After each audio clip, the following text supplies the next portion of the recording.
Ladies and gentlemen, welcome back to another episode of the Let's Keep It a Buck podcast, the only podcast in which we do something different every single episode. Three more podcasts left.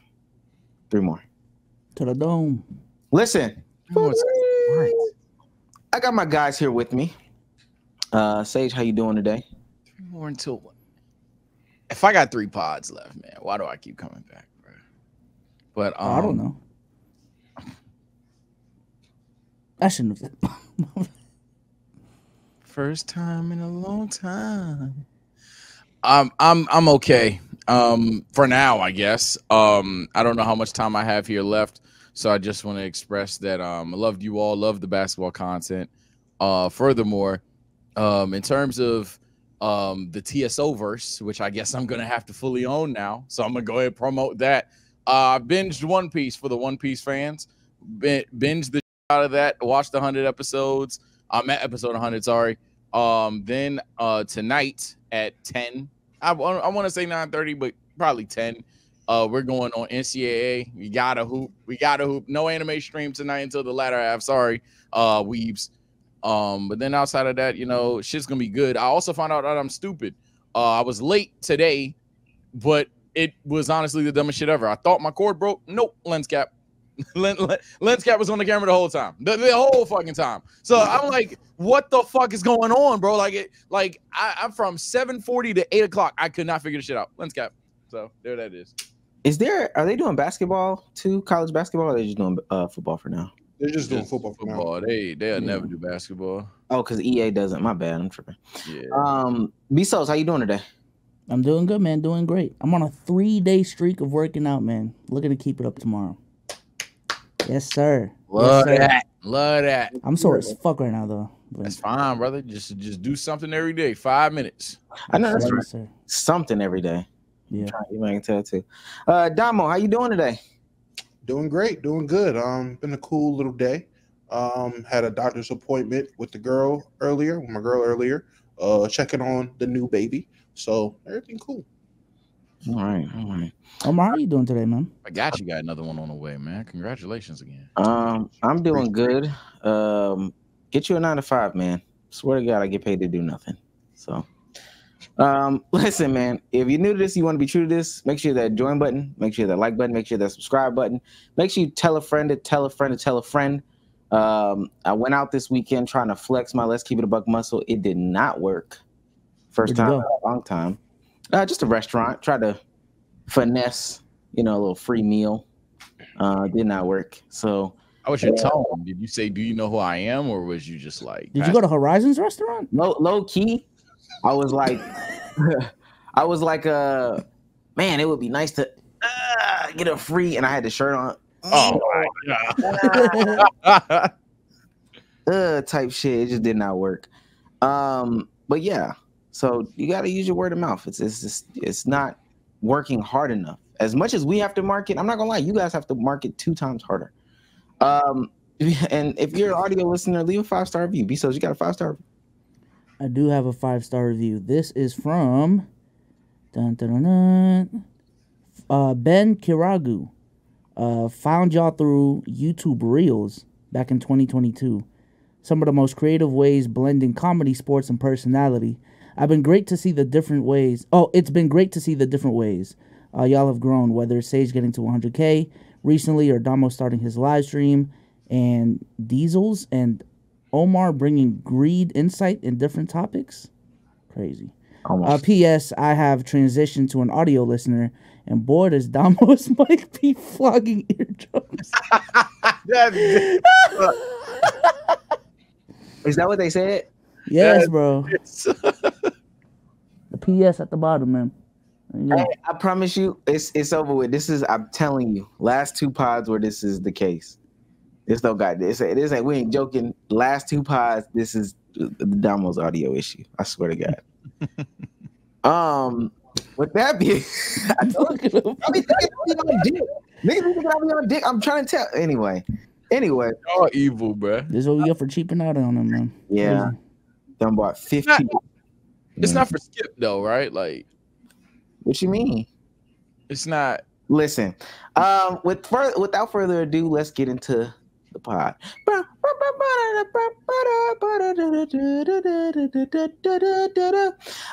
Today's big three, we've got some summer league conversations about how people are, you know, maybe overreacting or underreacting to some of the summer league stuff.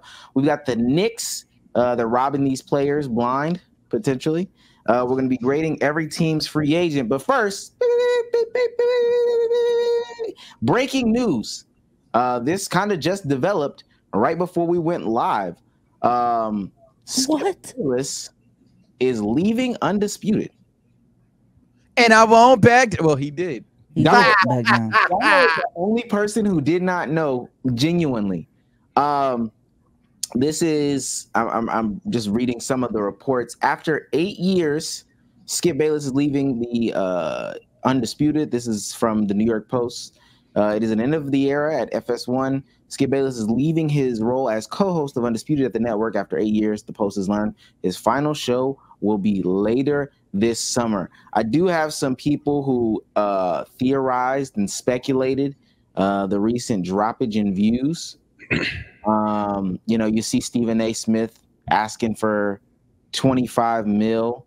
This is from Michael McCarthy, a tweet. Skip Bayless was reduced to 50K viewers some days while competing with his former partner, Stephen A. Smith. Fox is not going to pay him $6 to $8 million a year for that. The contract thing could have something to do with it. You know what's crazy? I've actually been tapping into Undisputed. I've been rocking with Undisputed a lot more than First Take these days. What is that really saying? Not much. But they got the B Squad on First Take right now, right? I don't even know. To be honest, I really don't know. I thought Stephen A. Smith is on his NBA offseason vacation because nothing matters when the NBA and the NFL is out for him. So yeah. Oh wow, that was just now champions women's sports. Just Damo, I know you were the only one that had the true live reaction just then. Where everybody else peeped it on their phones. I mean, what's your initial thoughts? This is pretty big news. It's pretty big news to the ones that care. Greatly, I don't, and I've been waiting on his demise. If you want me to theorize why, he seen that bag Stephen A. was getting and was like, I can't let that monkey outdo me. So he's probably going to do his own thing. I expect him to start a podcast or a podcast network on some Colin Cowherd type ordeal, or maybe they're giving him his own show. Maybe he'll pop back up on Fox Sports with his own, with a new show, the Skip Show, whatever it is. I don't know, but he is like 95 years old. Probably time to sit that ass down at home, man. What's his wife's names? Urkel?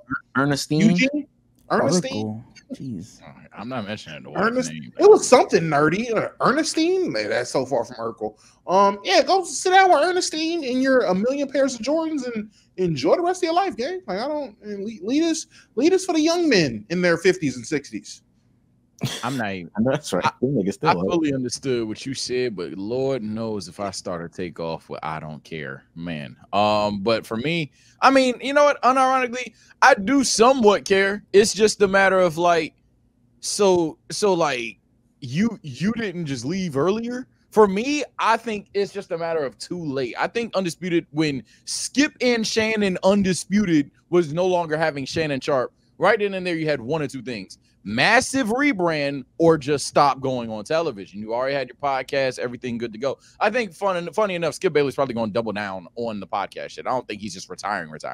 But when Shannon left, still calling it Undisputed was a setup for failure, for me at least. I would have 100% overhauled it. I would have ditched the blue and yellow. I'd have changed the colors, changed the format, changed the theme, changed everything. I wouldn't have brought Lil Wayne on the show to emphasize, hey, remember that? No.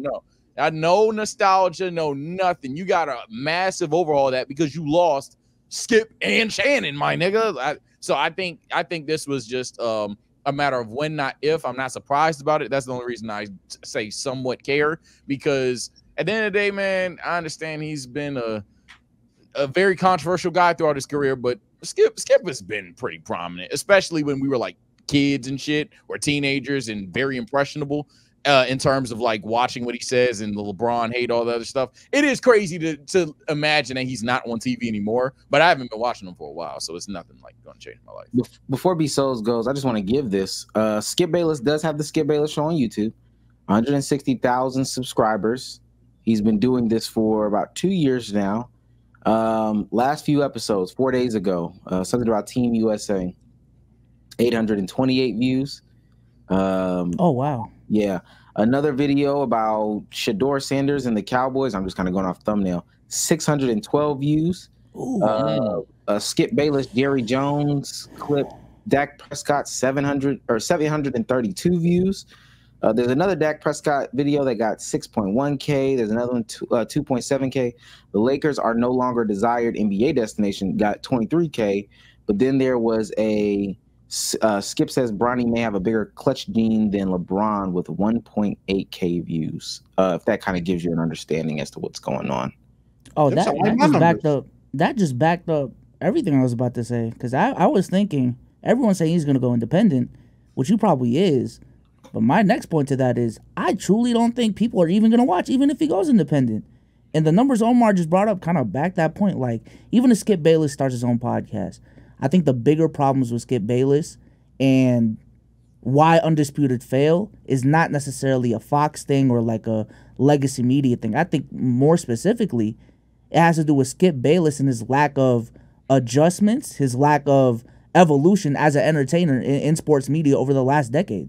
I'm going to just keep it a whole stack. He's been riding LeBron's dick for the last 15 years, and now that LeBron's going to be out of the league in the next 2 to 3, no one cares what you have to say about anything else. Outside of the Cowboys, no one cares what you have to say. So at this point, this idea of betting on himself, I don't even think that's going to work for him. I don't even think that's going to work for him the same way it did for Stephen A., the same way it did for Shannon Sharp. I think he also just hasn't embraced the new media at all. He's been like trying to bring the old media to the new media, as in, you know what I'm saying? Like, he's not bringing on a Kenny Beecham on his show the same way Stephen A. did. Like, all of these little things. And now it's just, oh man, we don't care about what you have to say. You're an elk clip farmer. Your takes aren't even entertaining when you deliver them. I don't know. Yeah, it's hard for Skip to have a take, and I'm gonna let Omar go. But the issue with Skip is it's hard for Skip to have a take that you think he believes outside of anything Laker or Cowboy related, as Bezos is mentioning, and that's probably why that his future platforms won't be as successful that as you would think a guy like Skip Bayless would be. It's because we just don't believe what he says half the time. I think that this goes to multiple points that I have. I think Skip Bayless is actually fairly knowledgeable about a lot of things. I know that's going to be crazy. The things that he's not knowledgeable about are very, very loud. But some of his, and the football guys are going to kill me in the chat if I'm wrong, but I don't think I'm wrong here. Some of his football stuff is decent. Oh yeah, no, I agree. But I'll down the hill with you. Yeah, if it's not solid. Yeah, not to give like the direct comparison, but they'll always be forever linked. I like his football conversations more than I like Stephen A's football conversations. Like 100%. You know what's crazy? I don't think, if anything, which is crazy from Skip Bayless, I think the problem with him is he hasn't been controversial enough. You know what I'm saying? Like we used to, Skip Bayless said this on Undisputed, but recently I haven't watched Undisputed, or maybe they're just not clipping it, but I don't think he said anything that like riled up the internet to the point where they got to tune into Undisputed.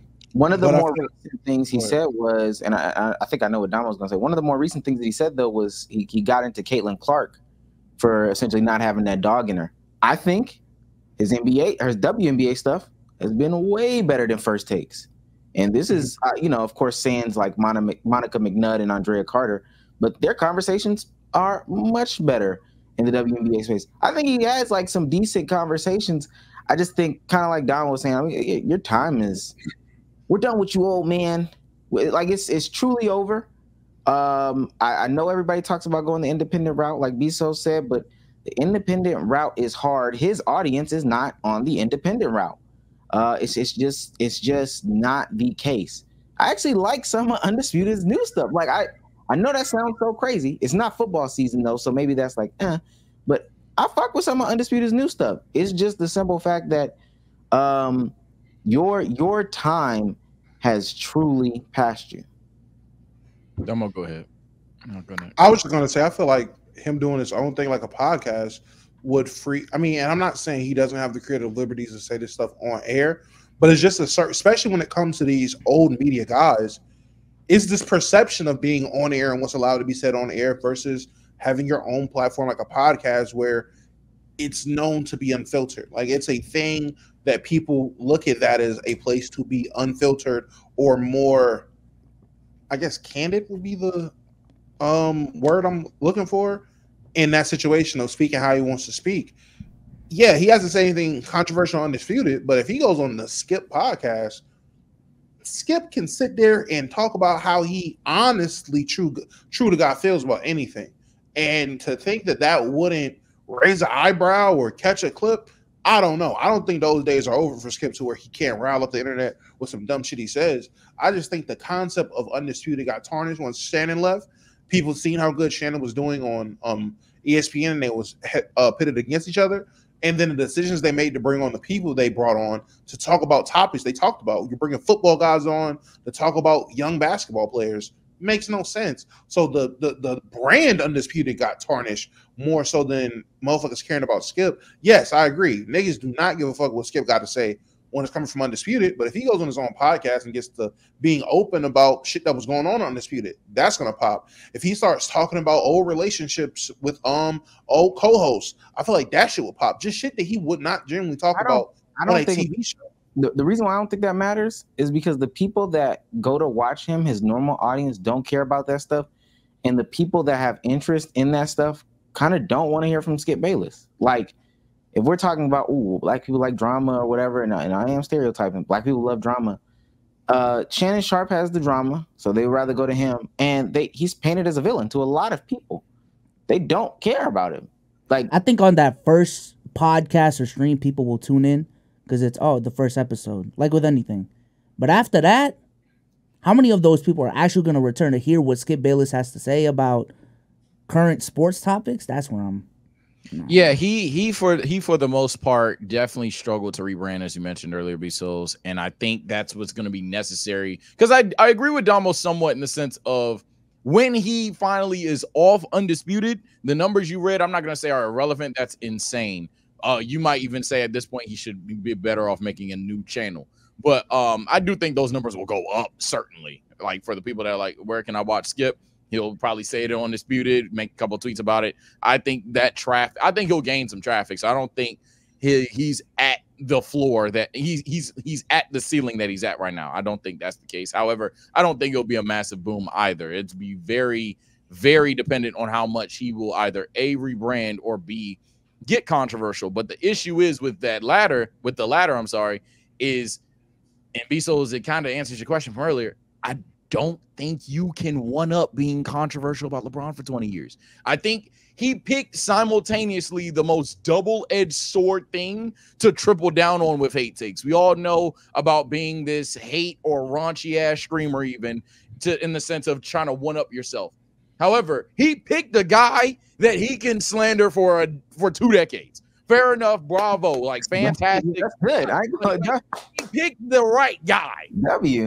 The issue is, okay, that guy's leaving. So now when that guy's leaving, how do you get more controversial to a basketball fan than hating LeBron James? I understand Luka has entered the league to many people, and he's my glorious king, but he's not yours. I understand Jokic is in the league. I understand Embiid's in the league. All 3 of those players, most would say, is better. That still isn't, LeBron James in the sense of, oh my God, this guy said something idiotic and or slanderous about LeBron. So when he's trying to one up that, I don't really see that as a possibility. So he could double down on the football thing, but then even then, he's a Cowboys fan. What he's going to do, the same shit for Dallas again and again and again. At some point, we get tired of that as well.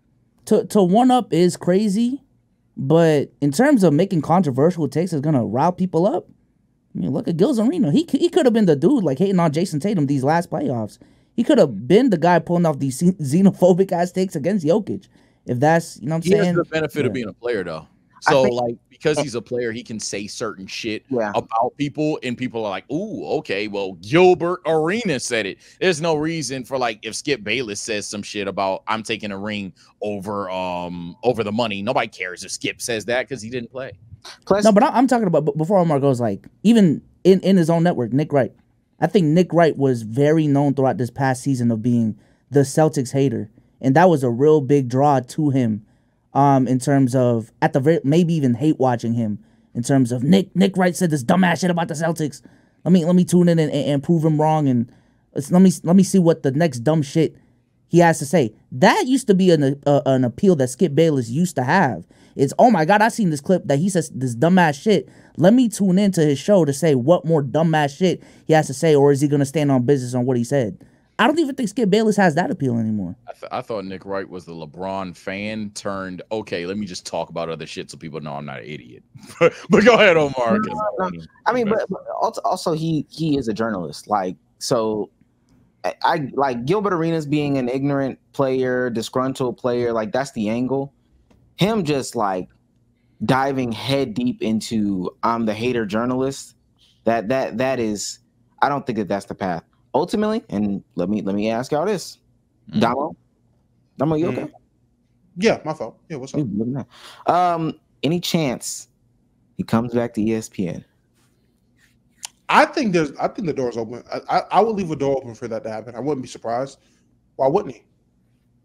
It'd be a banger episode. We can tarnish the name all we want. We know the real name in this content shit, and the real name of entertainment, fuck content, is nostalgia. And if Skip Bayless walks on that First Take set with Stephen A, with Shannon Sharp, that's getting views. We don't need to act like it's not going to. So yeah, because Mad Dog Russo ain't it. They need another old white guy. Yeah, no, they trying with them. They trying Mad with them. Dog is definitely the acquired taste of First Take in the sense of, hey, if you like the guy that's Celtic Skip, that's literally it, bro. Yeah, if you like the guy that's gonna bring up, hey, Curry ain't shit, LeBron ain't shit, because back in my day, that's his whole thing. But he might just be a little too far. Like, he'll bring up the 70s team sweeping people, and at the end of the day, 70s topics just not gonna hit in 20. We done with the 70s. Yeah, like I think he got three options. What Omar just said, I think the everyday struggle idea I've been mentioning on this pod a lot.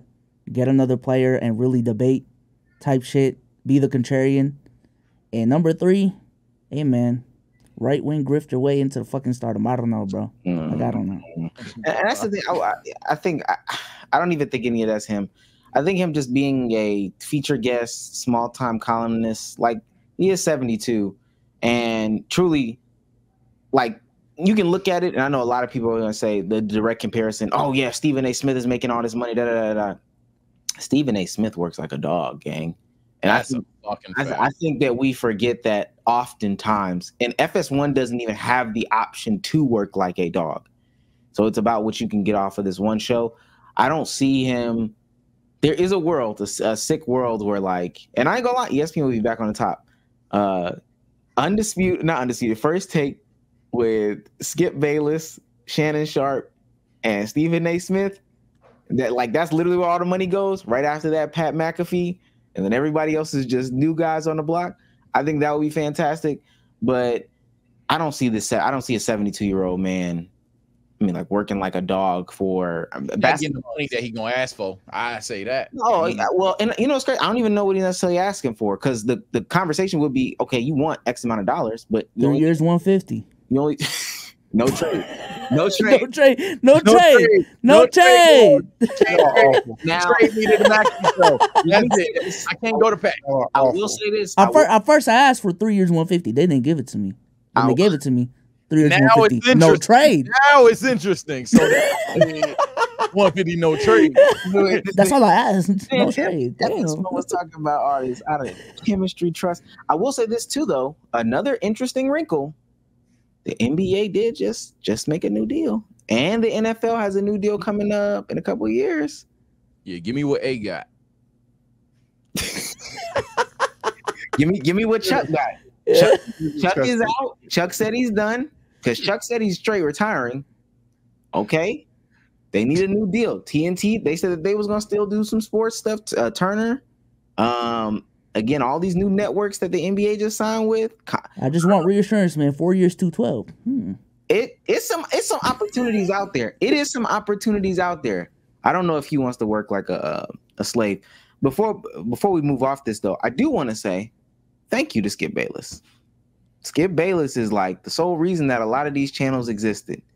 He hated his way into so many, let's say, the OG hater. 23 to 33-year-olds' hearts when they were in middle school, high school, elementary school watching basketball, hated their way into so many people's hearts that they dedicated their lives to making NBA content. We would not have it. Honestly, I couldn't think. It's not Scott Van Pelt. Nobody cares about Scott Van Pelt, you know, respectfully. I know people love Stuart Scott, but trust me, Stuart Scott is not the reason. He's positive. People started making NBA YouTube channels because how much they hated Skip Bayless's takes. So, amen. Round of applause. 50. Almost 50-year career. Round of applause. He ain't wrong. I just got one final question then. So, like, oh, my bad. Damn, English is hard. What was your favorite, like, iteration of Skip? What was prime Skip, man? Was that First Take? Was it Undisputed? First Take is goated. The Richard Sherman shit. The what was it? The Manu Ginobili. He was telling Brent Berry about like different types of, I think it was screens, and Brent Berry was looking at him like, oh no, Tim Legler. I think it was Tim Legler was looking at him like, yo, bro, what are you talking about? But he was like persistent on telling him, yo, this is what the Spurs are running. The time they sat down with Mark Cuban right after the finals. And oh yeah, I remember. Back and forth. First Take is like Miami Braun, bro. I ain't gonna lie. Undisputed is like Laker Braun, bro. I don't. Well, but hey, my bad, Joe. Undisputed got some years though, and also what the fuck? Yeah, 2020 Braun. Yeah. The early years of Undisputed when Shannon went from the guy that like who the fuck is Shannon Sharp to oh shit that's like after Shannon puts on the goat mask, them conversations is up there, man. Them conversations is up there. None of that touches early 2000s, mid 2000s. Skip Bayless on dressing up as LeBron with the brick. Man, let me tell you, if there was a dangerous TV personality younger than what he is, Skip, so we're still talking 50, but younger Skip Bayless sitting across from Stephen A. when they were much newer on the scene. Oh my God. His Aaron Rodgers slander may be the most underrated thing about him. You know what used to bother me when he wasn't talking and was just staring at the camera and just waiting his turn. The best moment, in my opinion, is when Jalen Rose sat next to him and said, "You're doing all this talk about basketball. Aren't you to do the average 2 points in college? Wait, pull the stats up." That nigga, his face. That nigga call him Water Pistol Pete Jr. Nigga. On live TV, bro. On live TV, he G-checks this nigga for hating. He was like, "Wait, aren't you averaged like 2 points in college, didn't you?" Matter of fact, pull that up. He had it queued up. That was the start of Jalen Rose's TV career. Sherm got him too. Suggs got him too, man. Oh, he got some football ones. He got some football ones, bro. I'm telling you. People went up there for whatever reason. They wanted to slap Skip Bayless. So you understand, Terrell Suggs probably dead ass wants to fight Skip Bayless, bro. Terrell Owens, yup, good one. Oh, yeah. I remember that. Yeah. Yeah. T.O. got both. Now I think about it. T.O. cooked Stephen A. too. Damn. No, he really baked T.O.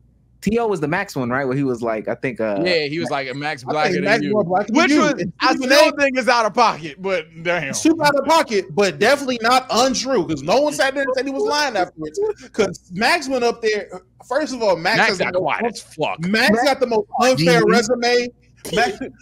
Niggas start talking about Stephen A. blackness and then drop Max's mixtape and be like, "Are you this black though?" Like that shit. Max is different, but yeah, that he looked at him. Max is more black than you. Max is sitting there. The real black boy Max. We forgot to give credit to Undisputed Stephen A. Him telling Shannon Sharp about Tom Brady and Shannon Sharp's status in the league. You're just mad because you would never beat him. He was way better than you were. Excuse me? I told people when it happened, I said, this is the type of shit. I think after that, he was afraid to crash out for real. I think that was really the downfall. No, he kept crashing. No, Souls, that's wrong. He kept crashing out after that. That was the first domino. He kept going at his career after that, man. They had just jealous. They had jealous of him.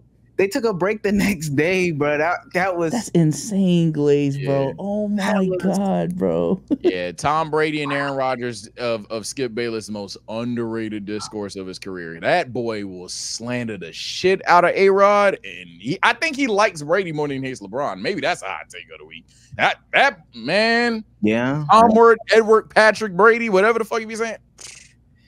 All right, well, let's get into the real ball, man. Appreciate you, baby. I'm sorry, I just had to. What it do, baby? Zach.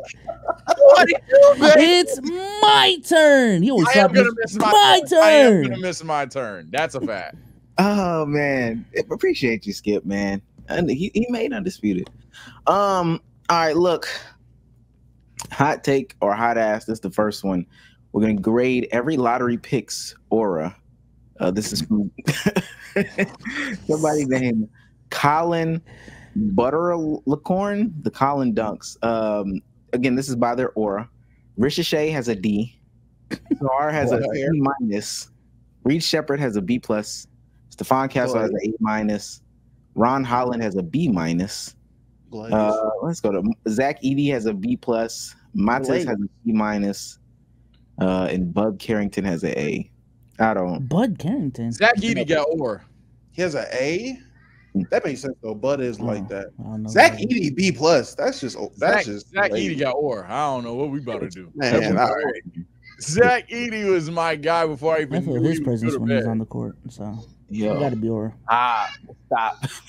All right. Summer League is here. People are overreacting. Now I'm not gonna lie. A lot of people are regretting their picks. I don't know if y'all heard the Hawks viewed Reed Shepard as a Patrick Mahomes level prospect. And you just hate your franchise, don't you? What? You just gotta. There's so many layers to it because we was like, damn, they wasn't even considering Sar. And then out of the two they did consider, they considered one of them the next Patrick Mahomes. And they still passed on him. Who the fuck do they think Zachary is? I'm gonna let you introduce Zachary. No. Even if you think he's him, there is one flagrant reason why that is a stupid take. Finish your sentence, man. And I got first. A Patrick Mahomes level comp is basically like saying, no, Glaze, there's a Jordan in this draft, but we're about to go in another direction. They gotta think Zachary's Aaron Rodgers, bro. And even Literally, bro. Do people really call him Zachary or Zach? I gotta know. Zach with 2 C's. But yeah, the Hawks thought he's a Patrick Mahomes level. It makes me want to throw up. But so we have some summer league stats. People are redrafting.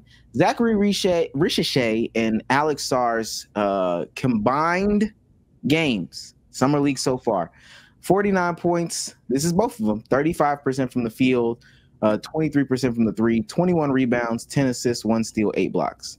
Reed Shepard alone, 45 points, 56% from the field, 45% from three, 10 rebounds, 12 assists, and 10 stocks, 6 steals, 4 blocks. But I don't know if y'all have seen the footage from that shit. Reed Shepard is kind of hooping, bro. I ain't gonna lie. Has it only been one game? 2. Not 2. He's played 2 games. Okay. 2. I've heard. I haven't seen Summer League. I probably should. I'm an NBA creator, but I haven't seen them things yet. Side note, the Mahomes shit. So he didn't even play his first year. So what the fuck is a Mahomes prop?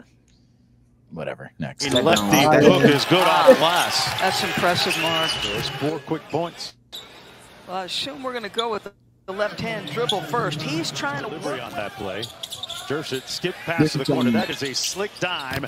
Ricochet cashes out. This is some Ricochet highlight footage.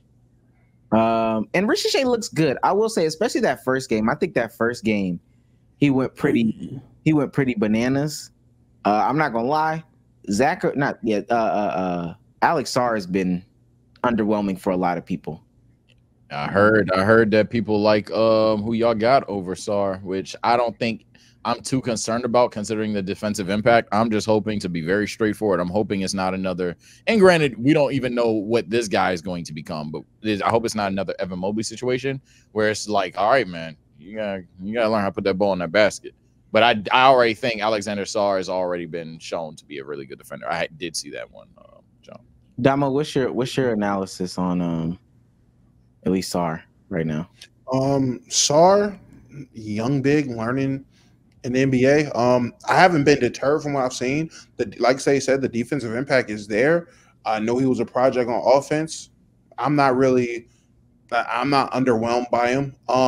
When it comes to Zachary, he looks how I expect him to look. I said he'll peak at an 80 overall in 2K. He's looking like that's what his ceiling is, 80 overall in 2K. Doesn't look like that bad of a kid. A solid role player. I like him. My whole thing is, for another cycle, I'm going to be wrong. I fear I'm going to be extremely wrong about a Kentucky guard. And at this point, I'm going to just start jumping on the bandwagon for these niggas, because every time I say I question one, they hoop. And I get that this is Summer League, but there's no reason why a rookie should step in a Summer League looking like a third-year player playing in Summer League.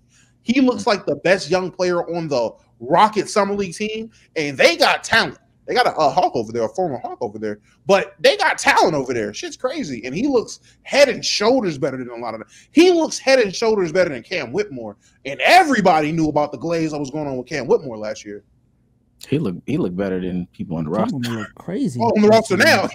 He look better than Van Fleet. I ain't gonna lie. No funny shit. He looks better than people on the roster. I do want to ask B Souls, as those highlights roll, what is the purpose of Summer League? Because I think a lot of people, again, some of these may be overreactions, some of these may be, underreactions, but what is the purpose of Summer League? What are people really supposed to even get out of something like this?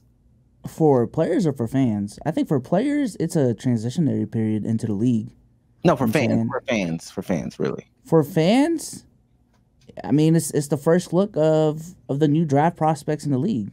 I think it just depends on how you truly value Summer League and how reactionary you are. But you're either gonna, like overreact to these clips and these games, or you're just gonna, hey, I really want to wait till the season starts to really make my assessments. So do you put stock in it for real? Like if I don't know, Seko Dumboyu goes out there and puts up like 65 in Summer League, are you putting stock in that? Nah, honestly, not really. Because even for NBA players' rookie season, I try to put not too much stock in. Because I feel like just with young players alone, like, we just give up on them or hype them up way too quick. And it just ends up fucking up their career. We're either giving up on them too quick or we're overhyping them too much. So if I'm not even going to do that for their first full season in the league, I don't see why I should overreact to their Summer League. So. I'm all for excitement for young players, 1,000%. You already know I'm the guy that, hey, I'm not about to wait 5 years to tell you that Luke is top 10. I'm not about to wait 3 years to tell you he's the greatest player I've seen in my life. Like, it is what it is. But I don't value Summer League too much. The one reason is, yes, you're seeing relative to the other drafted players, former other high lottery picks, whatever, yap. For me, I just think that it's like such a condensed version of basketball. And I also think that any expectation that can be seen as unfair for a rookie entering the league is just that, unfair for a rookie. So, like, let's say Reed drops 30 again, and then he gets to the league and he has some 12-point games, some 10-point games. Now we're disappointed in a guy that half of y'all weren't even like over the top about prior to the draft. It was all about Sarr. And now it's like, and I'm not saying nobody had hype for Reed Shepherd. Let me be clear before y'all start typing, but you get what I'm saying. I like if Reed Shepherd was Dalton Knecht, if Dalton Knecht was dropping 30 left and right, and then when the Lakers start playing basketball, he's averaging 8, 6, 10 type shit. I don't want any of that going on. I understand that a lot of NBA fans, basketball fans even, would be mature enough to understand roles play a factor, but still, I'm not trying to hear any of that. So I look at Summer League. I'll take the positives out the Summer League, but like in the situation with Alexander Sarr, for example, I'm not going to be like, oh yeah, he's just ass offensively, unless it's like over the top. Like, yo, I saw this man airball 8 straight times, and it's like, okay. I mean, I would just say, because I disagree with Souls, and I somewhat agree, but still disagree with Sage to a point. I think for Summer League as a fan, this is your first time to see a lot of these prospects. A lot of NBA casuals don't watch any other brand of basketball at all, unless it's in highlight form or in form of there's a caption above some highlights on Twitter. Other than that, they're not watching many forms of basketball, many brands of basketball. So this is their first time seeing these guys come from overseas or even from college. So you get a chance to gauge what talent level they have, what they actually can do before they're condensed down, like Sage is saying, to a role on an NBA team where they won't have these numbers. Dalton Connect's giving you 17 here, 20 here, 15 here with a flurry of moves. But I know when he gets on the court with LeBron and AD, with D'Lo handling the rock, he's about to be a corner sitter. But it's nice to know what we do have. We have somebody coming off the bench, someone goes down, or what foundation you have. With Reed Shepherd, no, I don't expect Reed Shepherd to go averaging 25 points when the season starts. But him being able to perform the way he's able to perform, I know where his floor is, and his floor is a lot higher than I assumed it would be. And he has the tools to do certain things at an NBA level. So I do feel like there's stock to put into these young players when it comes to Summer League, because you didn't know about them. And it's absolutely fair to see a Reed Shepherd. You didn't watch Kentucky. You didn't watch the NCAA tournament. You heard about him in the draft, and now the first time you're seeing him, you're like, yo, this little nigga's amazing. Now carry that. Now, when we get into the season, you know, okay, at least I know Reed Shepherd on the Rockets, he has talent. Now, how much of that talent is going to be used by the Rockets? I have no idea. But I do know he has talent. Now, the negatives, that's up to the fan. If you're a dumb fan and you want to say, oh, this guy sucks, he stinks, you have the right to say that. You're a fan. That's what fans are supposed to do. But at the same time, you should be able to take the context of, hey, man, it's an adjustment period. As long as you're willing to be proven wrong, I can sit there and call Ricochet a bum all I want. When he starts hooping, it's my duty as a fan to make that decision. Am I going to be a hater or I'm going to be objective? So let me ask this. This is just a simple question. Just add, subtract. Can Summer League, based off of the stock that you had going into it, can Summer League only add, or add and subtract? That's the question. I'd say it can subtract given unforeseen circumstances, but 90% of the time it should only be an addition thing. What's the situation where it subtracts? Let's say you're touted to be one of the best ball handlers, one of the best athletes, and you're not only turning the ball over, which you can't go left, but then everyone's outrunning you. Like unforeseen, what the fuck happened shit. Like if Victor Wembanyama, this guy, the 7'5" guard like skill guy that's supposed to be able to space the floor, he just not only never makes a three, but he only makes putback layups. Like, all right, what are they hiding? So like shit like that. But outside of that, and I might even extend that to 95, because what I'm talking about is severely drastic. For the most part, I think it's a positive thing, because even if you try to be negative or want to argue negative, you have to like go over the top of just ignoring adjustment periods, ignoring the player, just simply try. Honestly, all of it is adjustment period. You have to ignore so many excuses as to why they're not performing well enough to be like, oh yeah, this player is just worse. So it's damn near like you're hating, as Damo would mention. So yeah, I'd say it's mainly an addition thing. Bezos, add or can add and subtract? I'm gonna retweet Sage. Mostly add, like 20% subtract. It'd have to be like really extreme. I think to Damo's point, like if there is one thing to take away from the Summer League is a player's like upside and what they could bring to the table. But the mistakes, because they're so young, because Summer League as a whole is such a small sample size, I just can't really overreact that much.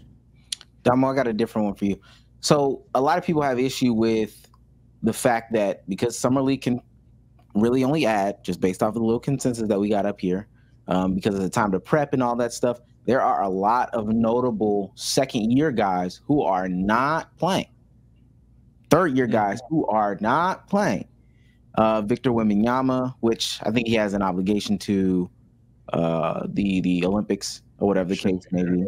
But I think it would be safe to say if it wasn't Olympics time, he still would not be there. Brandon Miller is not out there. Most notably, my generational point guard, Scoot Henderson, is not out there.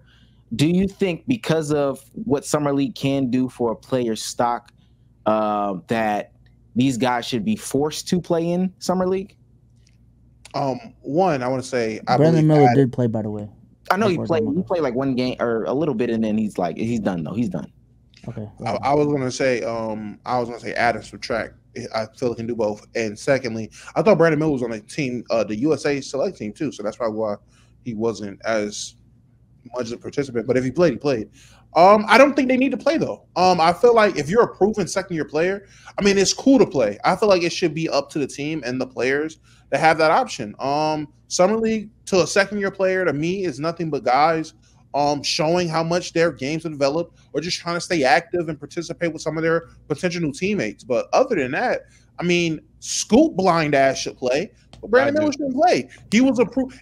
I feel like if you made an all NBA rookie team, if you were a proven rookie that had a good rookie year, or what the consensus would consider a good rookie year, no, you shouldn't have to play. What are you playing for? Especially if you're doing things in the summer, playing on Olympic teams, anything like that.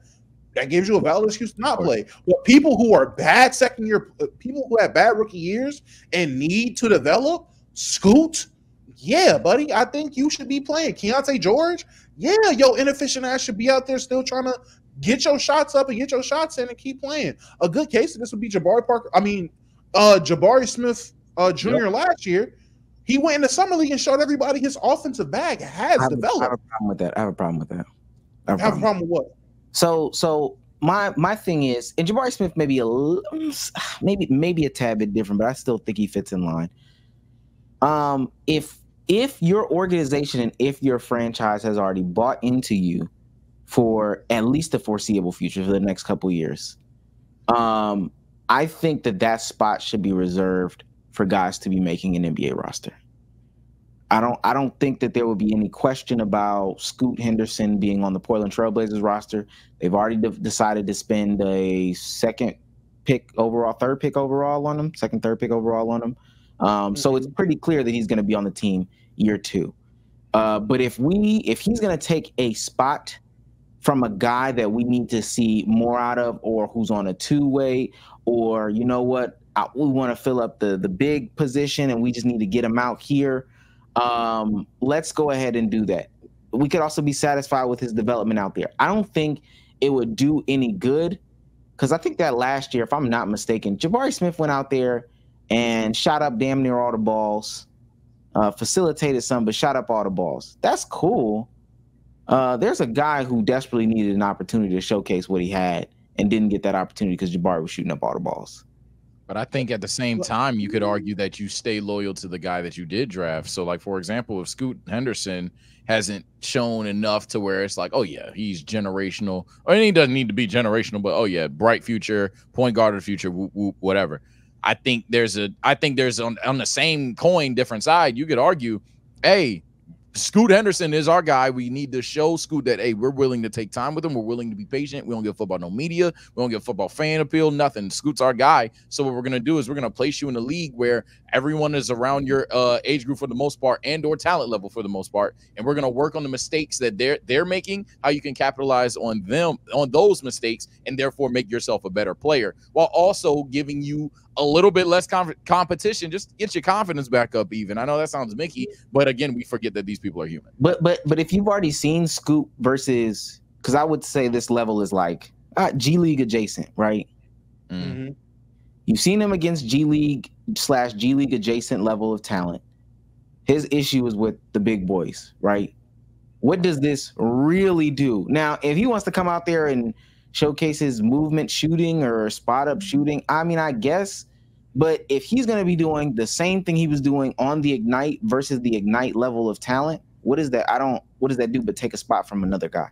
It does what the Portland Trailblazers want him to do. It's a difference between him being on the G League Ignite, doing whatever the hell he wanted to do on a G League Ignite. But if we're going to the Summer League as the Portland Trailblazers, and I want to see how you manage the pace of running the offense. I want to see how you work in X, Y, and Z situations, because it helps with your development in our system, with our staff, in our team, in our core, in our players. That's a part of your development. That's what we want to see. That's why I said, at the very least, it's optional for the teams. It's like for Jabari Smith, that was a part of it. That was a part of his development of getting him more comfortable in situations to score the ball, which led into the season he had where he looked like a better offensive player. I can understand where you're like, okay, this is taken away from somebody that needs this opportunity, but I'm not going to lie.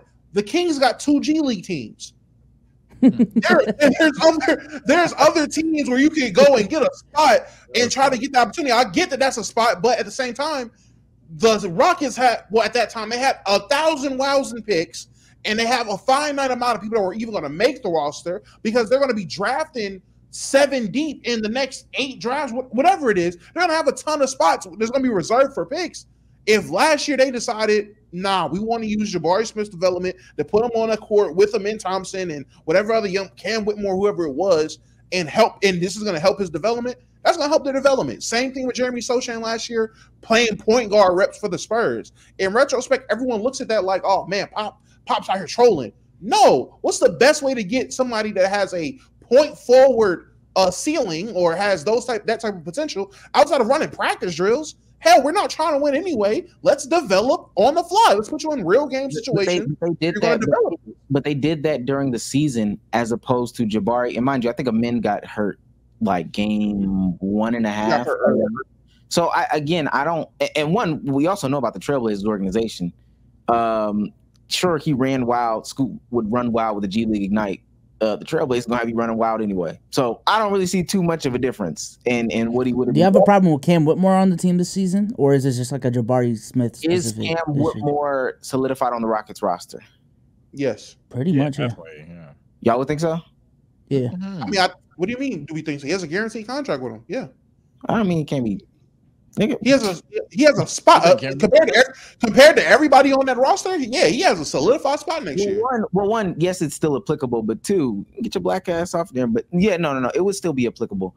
I can see what you're saying, but I don't know if I would believe, which is going to lead me into these next stats that I have, that okay, you have a good summer league, and then it shows in the season, and I think that this is some like direct 1-to-1 correlation, like, oh, Jabari was a better scorer this season, and it's because he played in the summer league. And I'm not saying that's all you're saying, but no. But I would just say wrong as well. So, but sometimes it's not even just about the numbers or how well the numbers look. Like I said, sometimes it can just be intangible things that can't be quantified into numbers that they want to see based off the system they have, the people they have in place, and a plethora of things. So again, when it comes to school, yeah, we can sit there and think on the baseline level of, all right, can you up your points per game or score, dominate on this level? But like I said, if he can go out there amongst these guys and address the change in pace situation or address him looking better in pace and space and controlling the tempo, that might be a win for them. That might be something they'd be like, all right, well, no, that's a W for us because now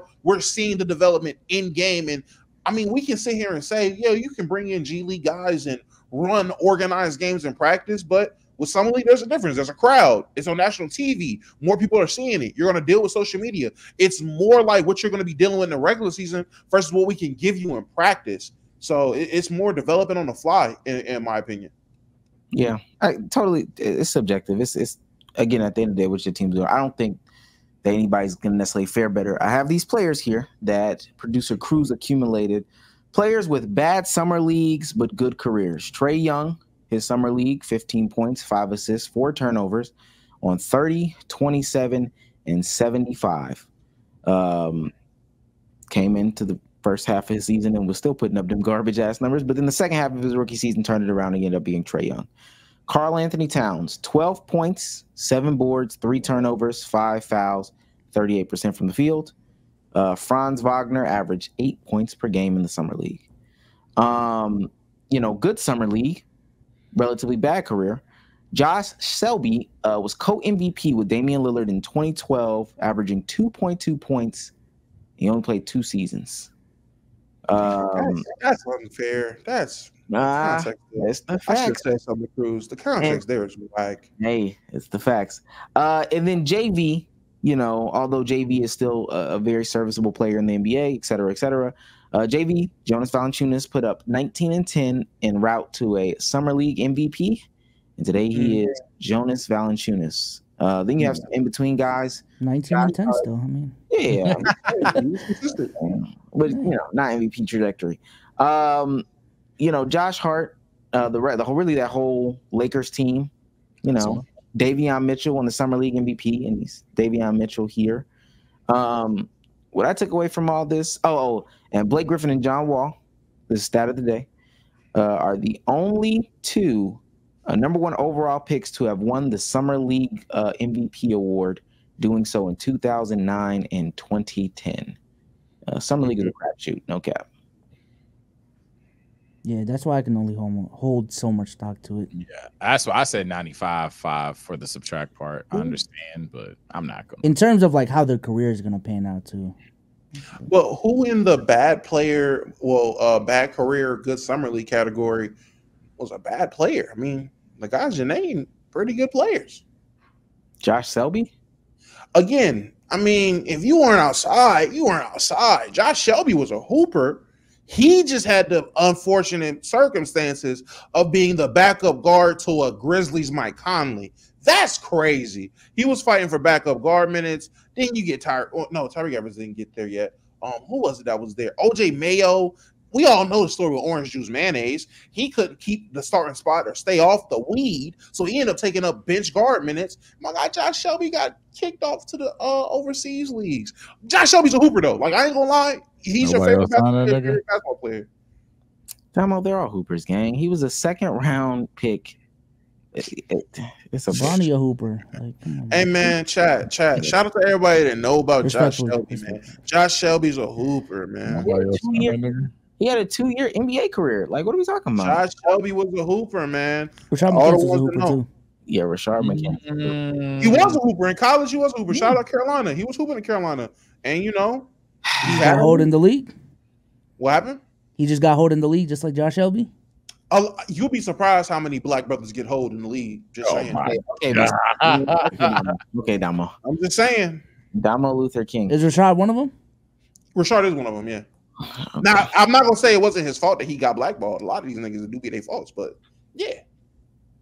So Kardashian cursed. He got Kardashian cursed. Honestly. They're all hoopers. None of them are, worse than the other, relatively speaking. They're all good players. None of them matter. Trey ain't a hooper. I can tell you that. He's not Patrick Mahomes, so hey, it is what it is. He is better than Dalton Connect. Is he? Oh, yeah, for sure. I guess. Now I will say this: Bezos, who did y'all draft? We want a ring, actually. Well, actually, a guy. Baylor Sharman. Yeah. What? Yeah. Baylor Sharman, man, and he's better than Dalton Connect too. What the fuck? Here you go. What was that? Yeah. What was that? Yeah.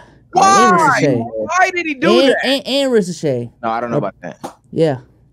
Lakers' problem is they didn't get Adonis Arms. I think that would have solved a lot of y'all's problems. Our problem is our roster is about to be full of two-way players, and people are going to say it's a good roster. That's our problem. Adonis Arms is Black Luka. Now, a guy that they might be really, really, really overanalyzing in this conversation is Bronny James.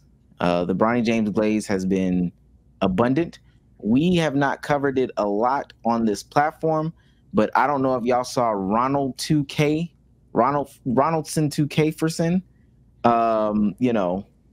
put the sign up and glaze him up with his let me tease you with your 2K rating, Bronny. Can I ask y'all this real quick? What do y'all think 2K saw in Ronnie to be like? Okay, Ronnie's the face of 2K, like back in the day. To touch the back of. He probably just worked there, and then 2K blew up. To be honest, he probably was in charge. He probably was in charge of the social media team, and then it just spiraled from there. Yeah, 2K did have a meteoric rise, so I'm not shocked by it.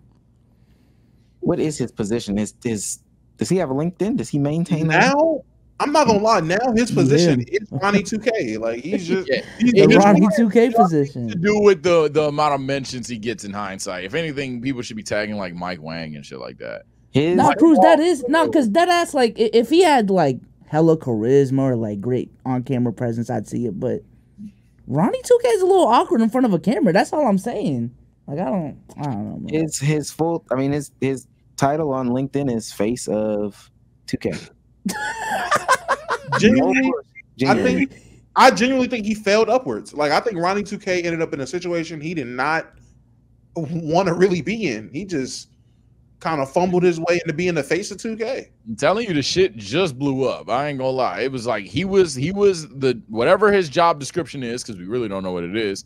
Whatever his job description is, he was there 2K blew the fuck up, he was still there. Shit. Yeah, someone got to be the face when everyone faceless creator. So. He was literally just the guy breaking down features on 2K year by year. We're here with Ronnie 2K to tell you about this year's new My Player features. Thank you, Tom. Anyway, this year My Player, that's who he was. And then 2K blew up, and all we knew was the nigga that told Ronnie feature game. I remember those. I remember those days, man. I remember they're still there. LD2K left, and it used to be Ronnie, LD, and Mike Wang. Mike Wang went to just Twitter, and LD2K left. That shit went all Ronnie. Agent used to go crazy on Ronnie 2K sat there. Oh, go ahead. I was gonna say he graduated college. Director of operations for San Diego Surf Dogs for 2 years, and then literally got into 2K in 2008, and then blew up. But he's not the only one who's been glazing up Ronnie. I mean, glazing up Bronny. Damo's guy, Gilbert Arenas, has also been on some of that Bronny Peen. That Hawk Tool. Yeah. What are you guys expecting? Huh? So what are you guys expecting? From him? From who? From Bronny. Nothing. Nothing. Show up and work on your game. Go, Daddy, go! Go, Daddy, go! That's my daddy! Hey, as soon as they sub in, go, Daddy, go. Go, Daddy, go! What you need? Let me go get your towel, let me get your water. Sit there. That's diabolical. Hey, sit there, learn the plays, talk to the coach. Yes. Don't talk to my daddy like that. It's a second round pick. What you expect him to learn, understand, be cheerful, be. Now, mind you, Kenya Martin Jr. sitting right there. I'm about to say, man, let me say. Matter of fact, do you got more? Because I got, that just. Josiah on the side too, trying to get his jokes off. Yeah. Go, Daddy, go. The last one is awful coaching. Now, awful coaching, I swear to God, is the only person I've seen make this many. I mean, back to back videos on Bronny James. 3 videos in a row. I mean, they do numbers. Bronny James is terrible at basketball. This is some Ollie production shit, chat, for the OGs. Damn, has been absolutely useless in summer league. Bronny James was absolutely horrendous in his summer league debut. 3 videos, all of them getting over 230K. I'll pull up Bronny James's stats, but I know Damo had some feelings. Go ahead, Damo. It's funny to me, niggas can sit there and have all these jokes about the situation Bronny's in. When the Clippers traded your son, you sat there and cried. Oh. When your second round son, who wasn't getting playing time, that was just sitting on the bench and couldn't even cheer, go, Daddy. He was just sitting there, Daddy, why I'm not playing? And they traded him. You sat on that very same platform, in that very same seat, and cried because it was cool having them come over on when we were doing stuff on the weekends. It was fun. When your son just needed to show up and go to work, it was ironic how you wanted to cry when they traded his ass. But we got jokes for Bronny. Niggas is sad, man. You know what I realized? Niggas is mad they not in that situation. Whether it's niggas looking from being the parent and having they kids go through the grind to not get what Bron was able to do for Bronny, or niggas who daddies wasn't shit, so they don't understand how nepotism works, so they only view it as a bad thing. Because your parents wasn't in a position to give you anything or put you in position of success, now you're mad that someone else is doing that for their kid, and that kid can benefit from it and do what he got to do to provide for himself when he got to do. Because you got to work hard because your parents can't do that for you, so you got to hate. I'm starting to realize that about a lot of people. That shit's pretty sad. I can't relate. I got nepotism in my family, so what do you do? But can you say anything? Not even to push back. Can you do anything in the clip? Wasn't that Kenyon that said, "Go, Daddy, go"? I don't think so. I ain't gonna lie. That wasn't Kenyon. That was Josiah. Yeah. I wasn't. Oh, it sounded like Kenyon. Cruz, play it again, bro. Play it again. What are you guys expecting? Oh shit! Yeah. What are you guys expecting? From him? Who? From Bronny. Nothing. Nothing. Show up and work on your game. It was Kenyon. What I thought. Go, Daddy, go. Go, Daddy, go. That's my daddy. Hey, as soon as they sub in, I know that nigga, boy. Go, Daddy, go. Come on, man. Damo is innocent. Okay. He's innocent, man. Okay, he's innocent. He's innocent. Being said, speaking of innocence, I've also 1000% agree with him. I don't even need to spend too much time in previous topics. Hell, even when it wasn't always basketball for those comments. Yeah, I've been told you about this shit. This is just unfortunately how niggas is wired for some reason. Niggas will pull you down just because they don't like that another nigga got it or feel like they work harder or have been through more than another person. So for whatever reason, it's deep rooted way more than just basketball, way more than just nepotism. It is just strictly a thing. Human psychology.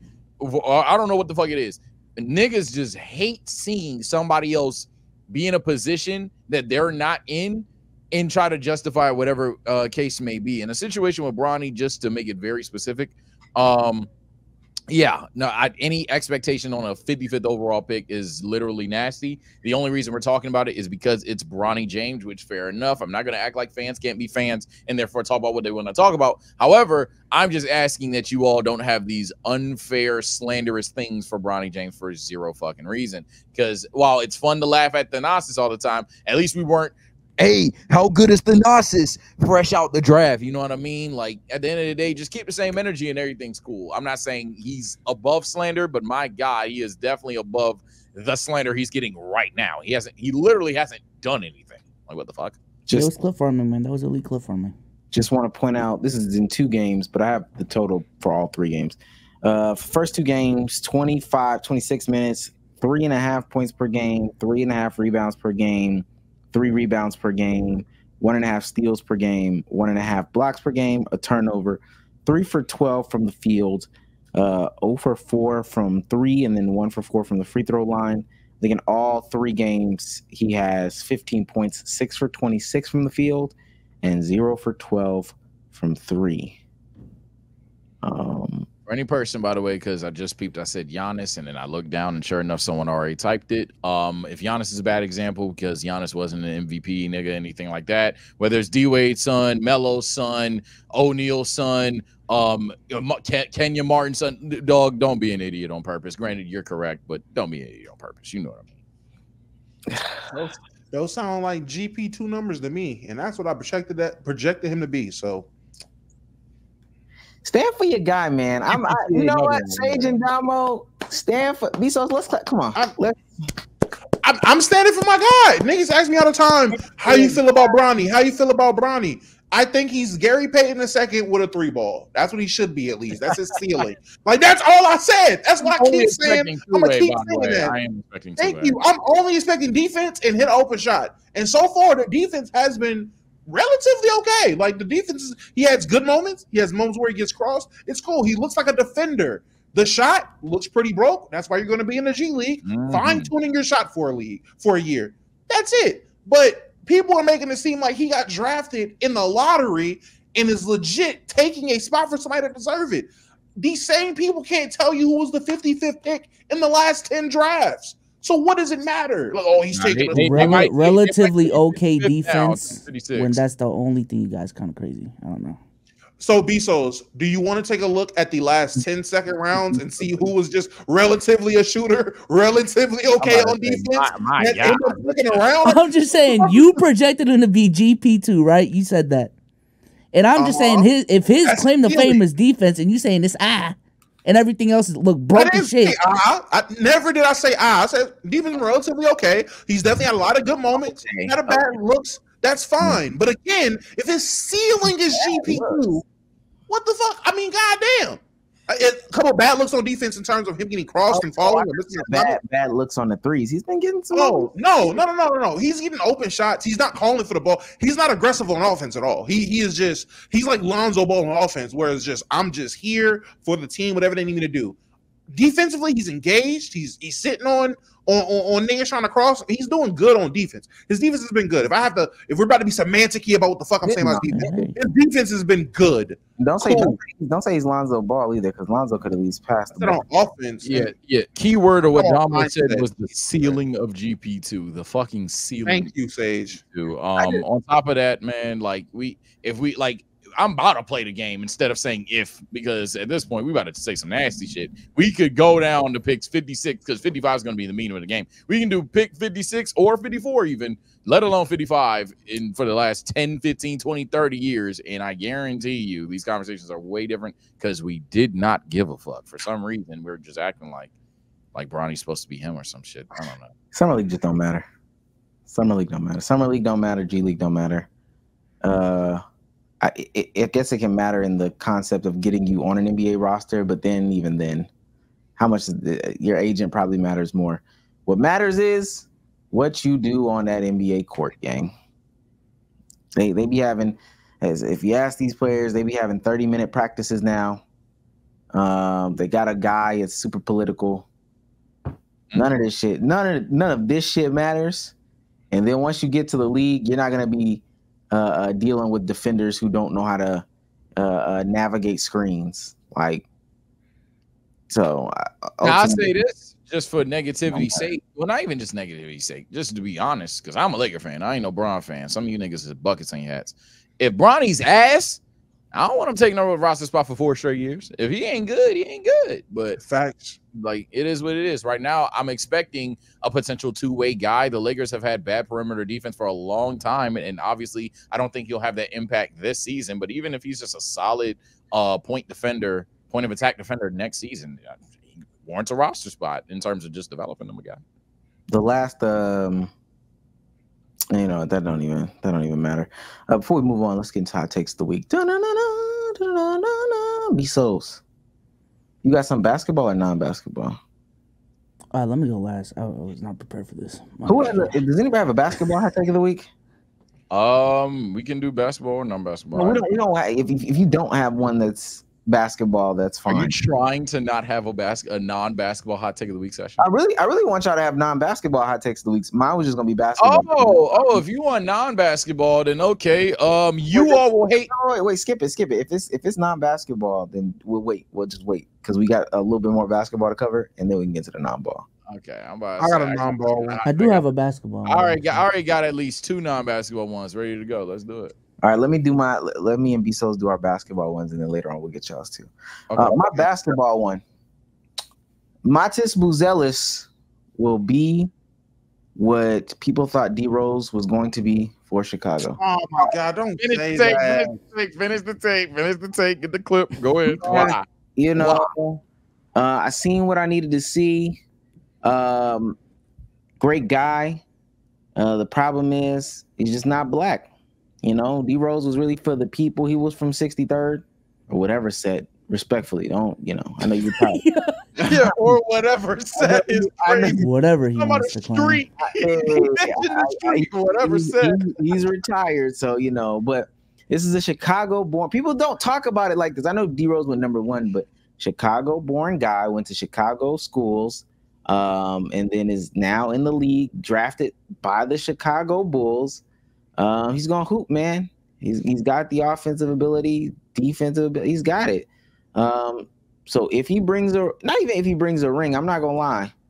Just a couple years of health, consistency. I really don't care about the MVP stuff. Just like a 5-6 year career, man. He'll be better than D Rose for Chicago. That's all I'm saying. I thought Matas was an overseas prospect, man. I will say. No, he's from 63rd. Yeah. Or whatever set. My bad, y'all. I can't, I'm gonna let Damo go last because he'll definitely have more to say. No, I'm not gonna put that on. Damo's guy now. Hold on. He put me on to Matas. I'm not gonna put that expectation onto the brother, but most importantly, I don't think y'all understand what D Rose to Chicago is. So even if he is better than Derrick Rose, I'm not predicting that he will be bigger for Chicago than Derrick Rose. No, bruh. What the fuck? Go ahead, Damo. Because he's not black. Y'all haters, I'm not indulgent. I'm not a Doja. Okay, all right, I'm like, shit, man. All right, Bezos, get your basketball one off. Jalen Brunson should not be scrutinized for taking a pay cut, man. Shit, that's where it's going. That's a hot take now. Yeah. That's a hot take. Yeah, it actually is. I was debating with a lot of people on Twitter about because I'll read the exact tweet I put up. All right. I wish more stars. I wish more star players took pay cuts like Jalen Brunson. Like, damn, do you really need $50 million a year? Is $35 million not enough? That was my exact tweet. And then, you know, the replies went to, be for real, Souls, are you doing that? And I essentially just wholeheartedly believe in the idea of, like, at some point in life, there is more to life than money, especially if you're making $35 million a year. You know? And once you're making $35 million a year, if you truly feel as if your priority in life at that point is winning a championship and trying to win as much as you can, I don't think it's a stupid thing to do. I don't think it's a dumb thing to do. I understand he did leave $100 million on the board, and that is a lot of money. I'm not gonna act like that's not a lot of money. But what is also a lot of money is $160 million guaranteed as well over the same time span, and he's also had big contracts prior to this contract as well. Yeah, I don't think Jalen Brunson, if he wins a championship, is going to be sleeping at night wishing he made more money if that's the result of these moves. I think historically the athletes who have done similar moves with which Jalen Brunson has also credited to, I think he specifically pointed to Tom Brady. Did he say Tim Duncan? I forgot, but I know he mentioned Tom Brady. Like, I don't think, again, they are sleeping at night talking about, I shouldn't have taken a pay cut in their career. Brady is, but we're actually about to. That's the next topic. So yeah, go ahead. If y'all wanna, but I do want to take my skip around the room about this conversation. We'll do that in a second. So as B Souls kind of laid out, JB took himself a little pay cut. Woj reports in a largely unprecedented financial concession to give roster flexibility to a contender. New York Knicks star Jalen Brunson has agreed on a 4-year, $156.5 million extension. His agent, Sam Rose of CAA, tells ESPN. $113 million less guaranteed than he's eligible to receive in one singular year. So it would be next year. Now, I think that this was all with the understanding, and this came out as a report today, so it's all adding up. Mikal Bridges is expected to take a pay cut to stay with the Knicks, per the Steinline. League sources say that the expectation now, furthermore, is that Bridges is likely to follow Brunson's lead and sign a team-friendly deal of his own when it's his turn to negotiate an extension. He's eligible for a shorter and less attractive deal as soon as October 1st or a 4-year extension if he waits until the season. That cements himself at MSG alongside his fellow former Villanueva teammates Brunson, Hart, and Dante DiVincenzo. Some of the names that B Souls is talking about: D-Wade, Chris Bosh, LeBron all took $15 million pay cuts. They played together. We know how that ended up. 2 for 4. James Harden opted out in his last year in Philly to re-sign for $14 million less. We know how that ended up. Nothing to show for it. Actually, betrayal from Daryl Morey, if I'm not mistaken. Tim Duncan took $11 million pay cut. He got some rings out of it. Kevin Durant took a pay cut, $10 million. He got some rings out of it as well. Didn't Kawhi, technically? Yeah. Yeah. Kawhi. You talking about this time right here? I mean, yeah. that one's, you know, to be determined. Yeah. So how?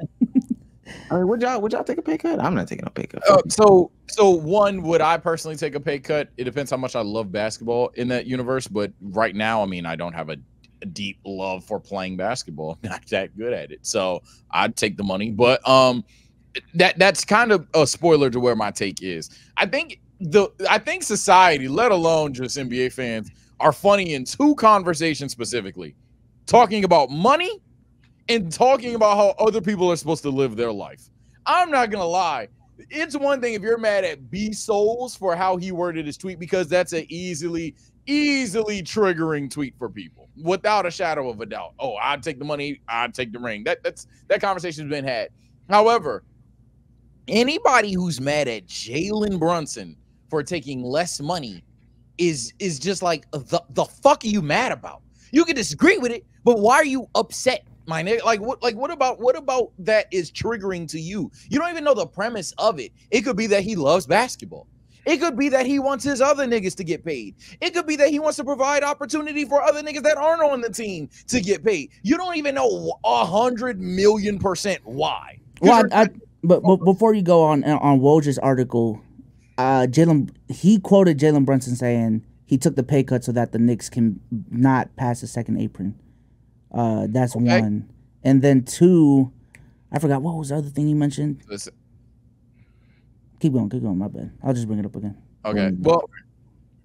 Well, yeah, like I said, so if the nigga loves basketball, or if the nigga wants to get his teammates paid, whatever the case may be, even if it was just second apron thing, he loves basketball. He wants to put himself in a chance to compete for championships.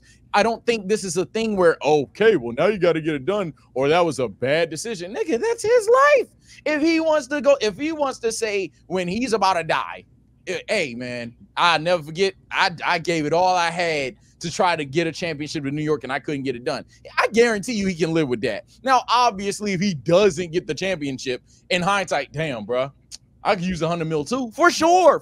It's a decision for a reason. It's no objective right or wrong. But I think what is the objective right or wrong here is people getting upset at Jalen Brunson about it. It's a weird thing to do. That's the thing I wanted to bring up. People are upset at Jalen Brunson outside of it being to them a dumb financial decision, how it's going to affect the NBA market as a whole.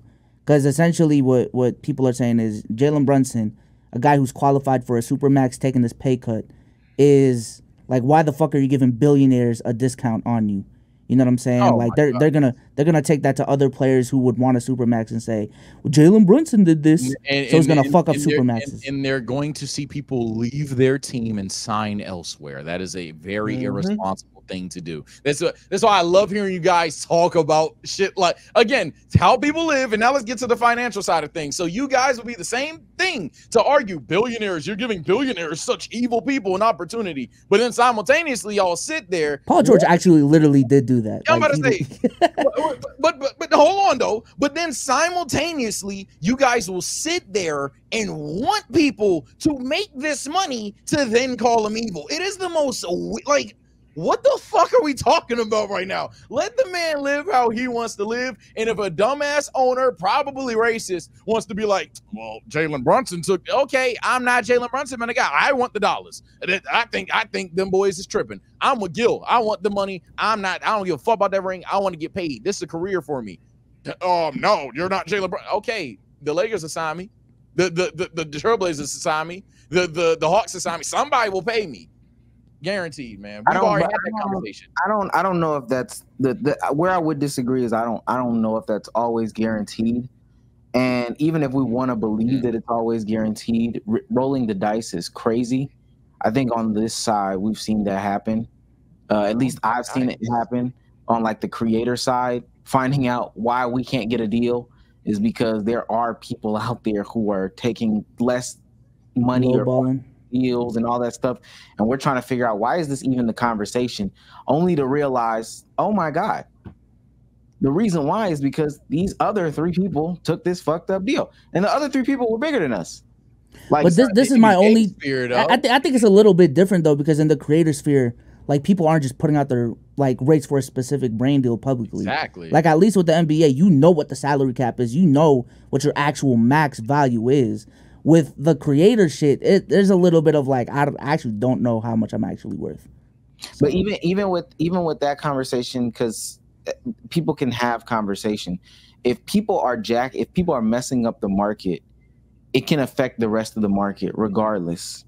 If it's not an absolute. And Dom, I'm gonna let you go because you haven't talked yet. But neither is an absolute. That's what I'm really saying. Yeah, neither is an absolute. But I'm definitely if we're talking about gambles, I definitely would say it isn't a red or black thing. You have significantly higher odds getting paid your value and/or even getting overpaid for how you could be valuable for a team than the entire league getting undervalued because of a decision or two. Case in point, the examples that you've listed: Kevin Durant, Tom Brady, all these guys. That hasn't affected shit. If anything, quarterback has been getting nothing but hey, Jared Goff will make the most in the league, and then it'll be Lamar Jackson. Like, you don't even have to be that damn good. Well, Lamar is good, but you don't have to be that damn good to get these kind of dollars anymore. So I hard disagree in the sense of, okay, the market, which is a higher gamble. I definitely think, if anything, the odds in your favor that you'll be fine. But what I'm not saying a one will do it. I'm saying a multiple will do it, and a one can set off a domino of a multiple. And sure, I mean, there are other reasons why these people are doing it. If people are desperate for the quarterback play or whatever the case may be, that's fine. But if a one do it, a multiple can do it. Like, baked into the CBA, they're trying to tell them, yo, you need to take this, because in 2-3 years when we get back to the table, we need to be able to bump things up. And if you don't take this, then we won't be able to move the needle in these directions. But my thing is, the MBPA is the exact reason, or they're a part of the reason as to why Jalen Brunson even took this pay cut in the first place, is to get under that second apron. And they were also the MBPA, the same people who would not want Jalen Brunson to do this thing. That the reason why he's doing this thing is because of partially y'all. So I don't know, bro. That's agree. But a lot of people, even apparently some players, are like really not okay with this negotiation. So. And then I will ask, who are these players? Because if you're sitting here telling me Paul George is upset, Paul, look what you did. If I don't see a world where Jalen Brunson, I don't see a world where Jalen Brunson taking his second pay cut, because this isn't the first. He took a discount deal the first time. Where was the cries then? But everyone called it overpay the first time. Matter of fact, that's what it was. Niggas thought they overpaid Jalen Brunson just to find out, oh my God, he has the best deal in the league. And now he takes a team-friendly deal because he's trying to win and wants to play for the betterment of his team. Because at the end of the day, as much as we know this is a business, this is still a sport to the players. And if that nigga wants to win, you're gonna do. I had this conversation a pod or two ago. At the end of the day, niggas that want to win will show you they want to win. Jalen Brunson taking his pay cut shows me he wants to win. I don't see a world where Jalen Brunson taking his pay cut is going to fuck it up for when Cade Cunningham has to sign a Supermax. When Cade has to sign a Supermax, they're not going to come to the table. Well, you know Jalen Brunson. No one cares. Like, that's not going to be that is not.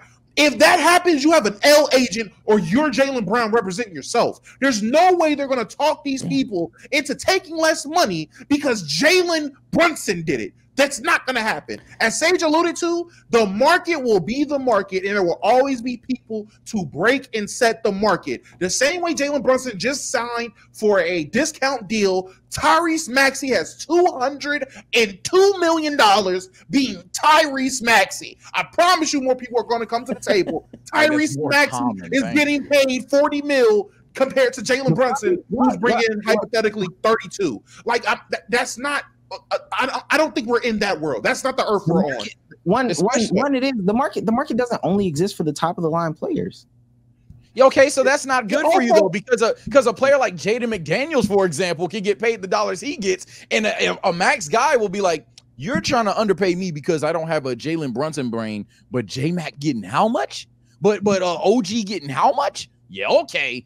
As I was saying, give me the max. I think, again, I don't think this is as big as a deal as niggas are trying to make this big. Okay. Let me play devil's advocate, because Damo brought up the point of like this is. I don't want to call nobody out, but I done seen niggas fuck up the economy in the marketplace, but it's fine. All right. Well, Damo brought up the fact that this is still competition for NBA players, right? And like that point. What if Jalen Brunson does win a ring, and this is the exact direct reason why is because they were able to keep this team together? Wouldn't other people who are also competitive then look at Jalen Brunson and say, yo, this is the blueprint to take a pay cut so that we can have more stacked up teams, and wouldn't that fuck up the market? This isn't even new. But again, thank you, Sage, and I don't mean to cut you off, but I really let everybody rock. No, you ain't talking. Go ahead. That genuinely is what teams want. That's why they put the second apron shit in place. It's because you'll have to play. That niggas knew this going into it. No one is blindsided by this. There was going to be someone that did this, and there's going to be a team that figures out how to get players to all agree on a pay cut so they can sit there and win some rings. And then we have to revisit this conversation about, is the second apron thing even worth it? They're going to talk about this at the next CBA meeting, whenever that happens at whatever time in the near future or whatever it happens. That's going to be the new conversation, because that's what it's going to take for players to actually win. If you don't have homegrown talent that you can turn into how the Warriors did, That's going to be the thing. And they knew this going into it. When CJ McCollum, Grant Williams, and Garrett Temple left that meeting after being rammed by the league with the second apron stuff, you know what they said? Hey, somebody gonna Tom Brady it. Somebody's gonna have to. That's the only way it's gonna happen for people to win, unless we all want to take our money. Everyone's still gonna be about their money at the end of the day. And teams that want to win are gonna go after players that aren't about the money on. They're gonna go to the players that want to win, and that's who they're gonna sign. And it's gonna be very clear what players want to win and who's Paul George. The Jalen Brunsons will make themselves known, and the Paul Georges will make themselves known. Man, Paul George won't win and get paid, man. Stop. And he chose to go to the same team on a different coast to do it. Sure, buddy. Red, white, and blue term. Blue, red, white. But Omar, you said you've seen people. Yeah, in the NBA would be my question. Yeah. In the NBA, I don't want to bring creator stuff, and I didn't even want to bring football into how Sage did. But I just want to keep it's too much apples to oranges. I ain't gonna lie. Yeah. Let's stick to the NBA here. I don't think it's apples to oranges because it's not like niggas didn't know their rates when they fucked up the bag. But they might have not. I didn't know my rates for a minute. Yeah, I don't like the YouTube analogy, dog. I'm gonna be honest. Creator analogy in general. Yeah, I don't like the creator analogy. If we're gonna do sports to sports, we can do sports to sports. People hide how much they make as creators. It is forbidden for niggas. You don't have to drill down on creators. This isn't a general. If there is a marketplace for plumbers, people know rates. People still fuck up the bag and then fuck it up for everybody. Like this has happened before. To think that sports, specifically the NBA, is just the only place where this can't happen is crazy. Now, again, the fact that it did not happen does not mean that it can't happen. I think it's possible. Do you think it's completely different on the fact that specifically with sports, people's like essentially expense budgets are like public compared to private companies, and you don't know how much they're spending on employees? Like know what the salary cap is. No, because you have to list how much people make. You have to list the pay for jobs now. No. So you think that this is going to be the thing that fucks the market up? Jalen Brunson's pay cut is going to be the thing that fucks the market up? No, and if you ask certain players, the market has been fucked up for them for a long time. Not even just with getting paid, just being on a team. Yeah, being on a team, we agree. Fair enough. But I thought he was going to say contracts. I'm going to say contracts. That's what when we talk about like the top of the tops, and I don't mean to cut you off. When we talk about the tops of the tops, there's a middle class, there's a lower class, there's guys that can't even get into the league for some of these reasons. Oh, because your last contract you made X, Y, and Z. We project you to make this, that, and the third. So and so is making this, that, and the third. Like all this money stuff. It's fine though. Entering the NBA is the major problem. No arguments there. I thought you were talking about contract wise. But speaking of contracts, I guess the reason why I'm like DQing anything and I just want the sports analogies are strictly because one to keep it simpler, but two, I think it's a situation of like in like the grand market or anything like that. A lot of people I hate to keep saying it because I know you just like we just disagree here, but like people don't know how valuable they are into things. And in the NBA, there's so much of like, okay, this pay cut led to this direct result. This trade led to this direct result. Like you get to see these, like it's a difference between trends. And then in sports, it's more like, funny enough, it's more ooga booga and archaic. People are literally like, this is what happened when this happened. So for me, I'm not ruling out, and as we initially started, I think we got a little lost in the sauce. I'm not saying this is 0%, but like I initially said, I don't think this is a roulette black and red thing. I think this is significantly more odds that this does not change much, if anything at all, than it doing so. Let me be very clear. Yeah, I understood that point. That's fine. Last two things before we get out of here. Three things. I want to take my victory lap. I was right all along about Jalen Brunson and Kyrie. If Jalen Brunson was willing to take nerfed contract after nerf contract after nerf contract, arguably one of the biggest mistakes in NBA history. Sorry. I don't want to hear that bullshit about, well, we don't know how he would have fit. Your mama didn't know how your daddy would fit, but she still got that hot dog down that hallway, okay? Nobody cares. Two, stat of the day. The only other trio of college teammates besides the Villanova boys on the same team in the past 20 years were the Grizzlies. They had Grayson Allen, Justice Winslow, and Tyus Jones. I'm gonna read off some of these team pairings. Y'all tell me which one is the best. Okay. Is that Dick Ronnie? No. First we got the banana boat. Now we can pick any three from the banana boat, but they have to be their current age. So you got Wade, LeBron, Melo, and Chris Paul. I guess I will pick the two that are in the league. So LeBron and Chris Paul, and then I guess I'll take Melo. Yeah, So I'll take Melo. talk about basketball. What they doing if it's not basketball? I don't know. I just want to double check. Yo, 69 God. Yo, stop, bro. Stop, bro. Stop. Whoa. I don't know. Is it a picnic? I don't fucking know. A All right, picnic? damn. We talk All about right, bro. We talk about basketball. Damn. the All right. banana boat boys. We talking Picnic. about. Yo. Okay. Yo. All right. Braun, Chris Paul, and I'm taking Chris Bosh, man. He wasn't on the boat. Freaky man. Yo. Damn, man. Wait. Jesus Oh, Christ. D Wade. Oh, D Wade. Oh, shit. Double said Chris Bosh. No, he Did didn't. you not say Chris? Paul. I said Chris Paul. I said I'm gonna take the two in the league, LeBron and Chris Paul, and I guess I'll take Melo. That's what I said. Is Chris Bosh not on the boat? No, he's not on the boat. They don't fuck with him, man. Okay, so is that team beating the Villanova boys? Current age? Yes, current age. No. What the fuck? Oh. What? Okay. The grit and grind Grizzlies. So Mark Gasol, I'm sorry, Zach Randolph and Mike Conley. Tony Allen, I'm sorry. Are they current age too? We can put them in their prime. That's dick suck. Give me the.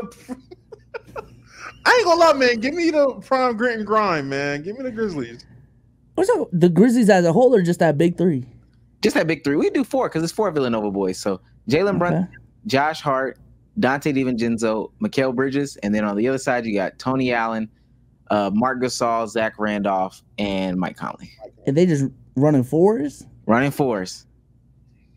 Ooh, non-spacers, chat. I'm going with the Knicks. Non-spacers? We done with Zach Randolph. No, we done with the 2010s. The spacer is Zach Randolph. No, I said who's guarding Zach Randolph. Nigga, who is Zach? Don't matter. Sag off. Yeah, Sag off. Hey, I ain't gonna lie. Let him hit them shots. Let him shoot it. Let him shoot that shit. Go take them long twos. Long two. Man. We're straight at the rim. You didn't name one big. We are straight at the rim with Marc Gasol and Zach Randolph. What? Okay, He's getting abused. all right, we're all right. You're tired of shit. All the smoke cast: Steven Jackson, Matt Barnes, Rajon Rondo, or the Villanova crew, the big three: the Jalen Brunson, Mikal Bridges, and DiVincenzo. I guess. JB and the boys. Let's say we talking about non-spacers. What? Give me the Knicks. Now this one's different. The AAU besties: Ron Artest, Lamar Odom, Elton Brand. Who's the fourth? That's it. Just them three versus Jalen Brunson, Dante DiVincenzo, and Mikal Bridges. That's a good team. Ron Artest, Lamar Odom, and Elton Brand is kind of compy. In their prime? Yeah, that's pretty well balanced for threes. That's well balanced. Yes, I might take them. Pause. No sketch. Okay. Now this one, I think I know how y'all are gonna side. These were also AAU besties. Michael Beasley. I don't know why I said Michael Beasley. Michael Beasley, Kevin Durant, and Ty Lawson. Give me that three right there. Give me that three. What? Okay. The Chino Hills gang. So we'll actually do the Ball Boys, all three of the Ball Boys, and Onyeka Okongwu was on that team. So we'll go to four for that one. Give me the Knicks. Give me the Knicks. LiAngelo? Is that one? Is LaMelo in this problem? We talk about baby Melo. All in high school. Some high school was putting up the hoop. Like what? Well, first of all, his prime was high school. He scored 92 Bezos. Oh Lord. Do y'all remember when that footage came out, bro? That was the most unethical buckets I've ever seen, bro. All cherry pick.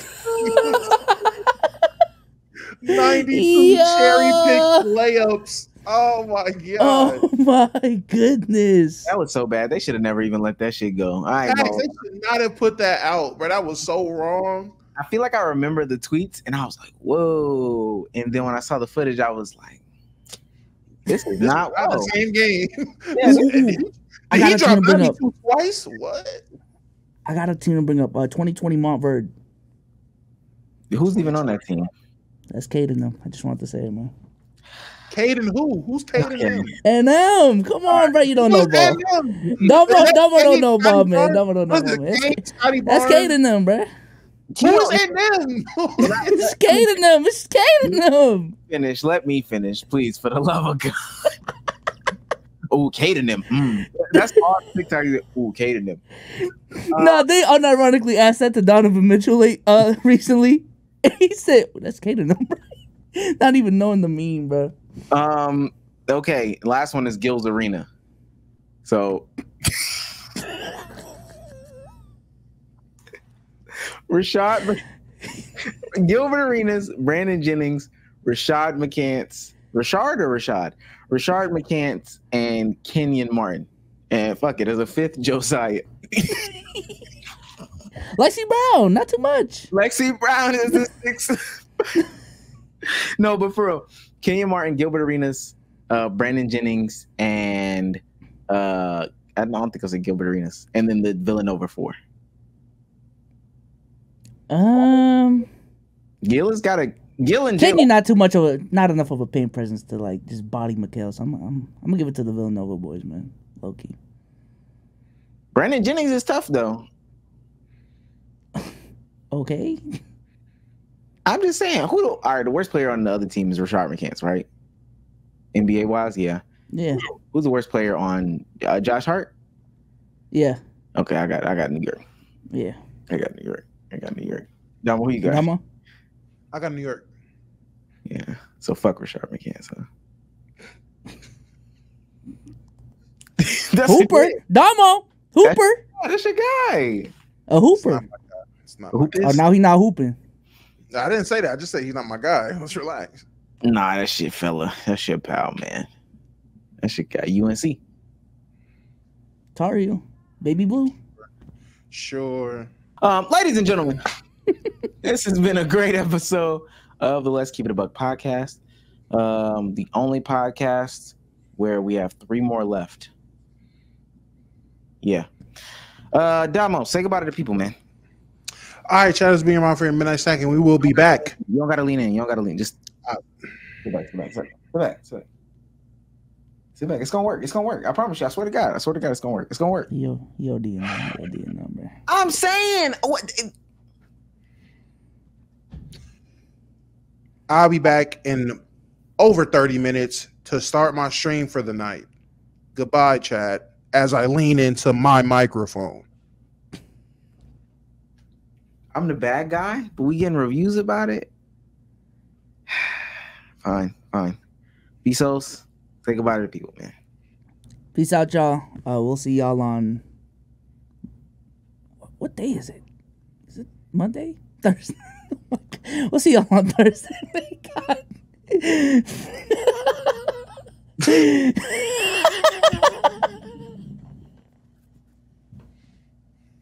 I'm losing the channel. We are such an unserious group. I'm losing. And my pad fell off, and I can't even really hear nothing no more. Oh my God. Oh, shit, this feels uncomfortable. All right, people. Take care, stay blessed. That's all I got. I don't have nothing extravagant. Bye, guys.